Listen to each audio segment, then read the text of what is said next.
Now I'm pleased to present for her reading essay of representing VFW Post and Auxiliary 10076, Mount Airy, Department of Maryland. Our first place Voice of Democracy winner, Robin Anzuli.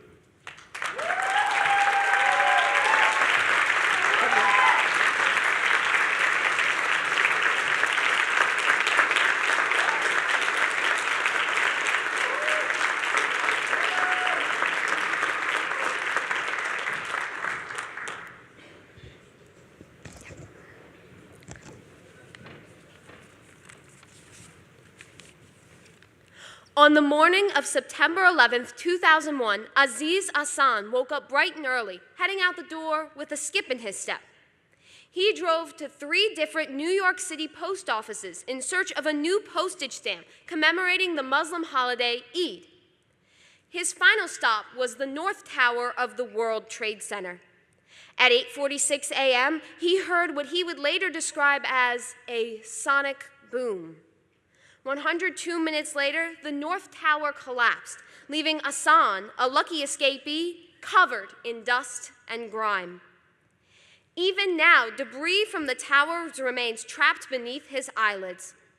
September 11th is a day that Aziz Ahsan will never forget.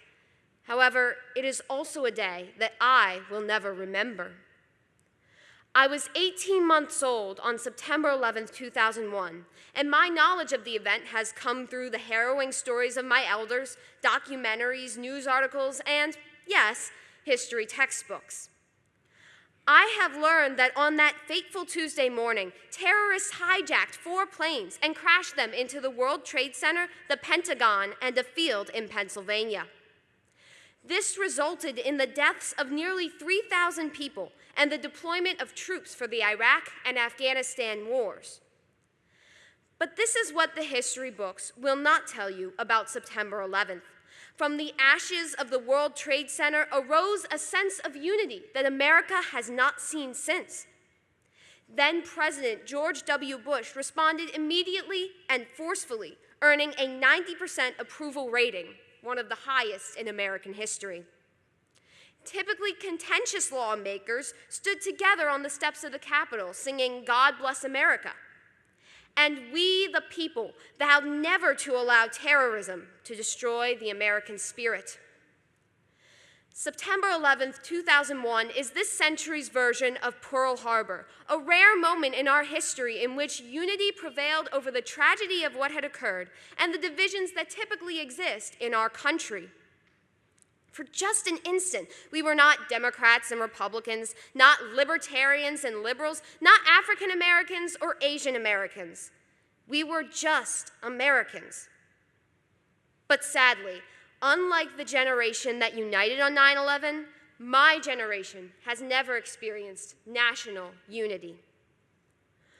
Our hope for the future relies on the knowledge that we are more similar than we are different. It depends on our ability to come together even when internal strife and external enemies seek to divide us. Yet today, even standing for the national anthem is a divisive issue. Fortunately, 9/11 survivors such as Aziz Ahsan are trying to keep the legacy of that day alive. Since September 11th, Ahsan has brought people of all walks of life together, working with Jewish teenagers to promote an understanding of religious intolerance and encouraging Muslim Americans to create a more positive view of Islam. He even became the president of his local school board in the hopes of continuing to spread a message of unity to my generation. Additionally, September 11th has emerged as a national day of service, a day to come together and assist those in need. On this day, students around the country mobilize to take part in service learning projects in memory of the victims of the attack and in honor of the soldiers who fought in its aftermath. These charitable activities and unity programs instill pride in our youth and challenge them to become leaders in their communities. Still, good deeds in themselves are not enough to fulfill the responsibility that history has placed on us. In the interest of our future, now is the time to remove the debris from our own eyes.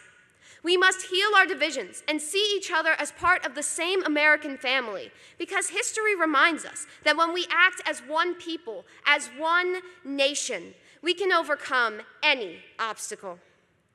Hence, learning from our history is our hope for the future, and rekindling a lasting sense of unity must be America's #1 priority.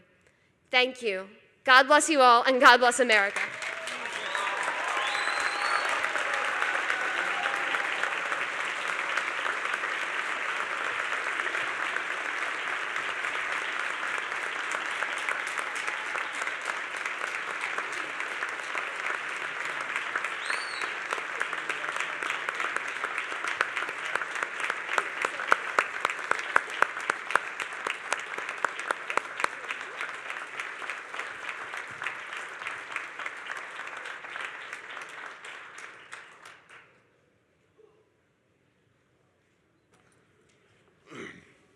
Thank you, Robin. Well done.